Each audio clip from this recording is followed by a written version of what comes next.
bisub altine si juróom-ñeenti fan si weeru août 2021 si Serigne Abdoulaye Thiaw Laye xalif général de Layène génn àddina ba mu génnee àddina denc nañ ko sa Cambérène biir xabru papam Seydina Issa Rohou Laye.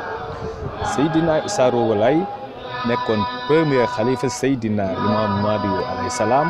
Seydina Issa Rohou Laye juddu 1876 génn àddina 1949.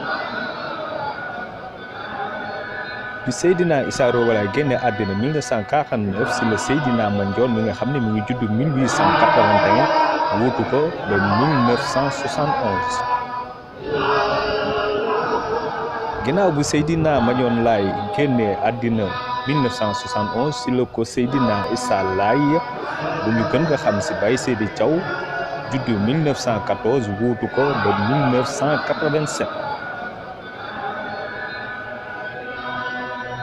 ginnaaw bi Baye Seydi Thiaw génnee àddina 1987 si la ko Seydina Mame Alassane Laye wuutu Seydina Mame Alassane Laye mu ngi juddu 1914 toog si kiraafa gi ba 2001.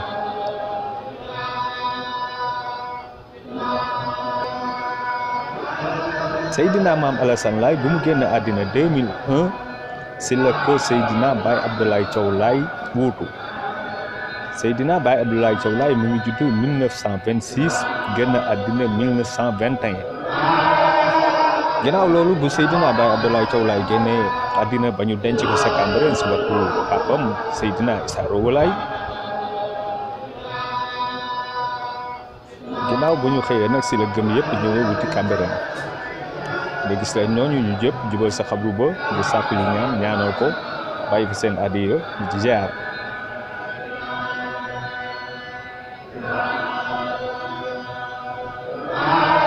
Seydina Baye Abdoulaye Thiaw Laye nag bokkoon na si ñi nga xam ne ñoo siiwal woote maamam ba Seydina Limamou Mahdi ñi nga xamante ne tuddoon nañu turam avant muy judd.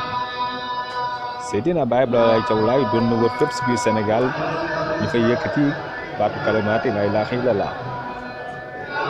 Baye Abdoulaye Thiaw Laye doon na dem ba Côte d'Ivoire Gambie fépp di fa defi jàng ba biir Casamance fépp mu fay def jàng pour siiwal woote maamam ba Seydina Mame Limamou Laye alayhi salaam. Seydina Baye Abdoulaye Thiaw Laye nekkoon na jaasib l'islam fu mu musa nekk laay yee dafay riir mu nekkoon jàmbaari diine.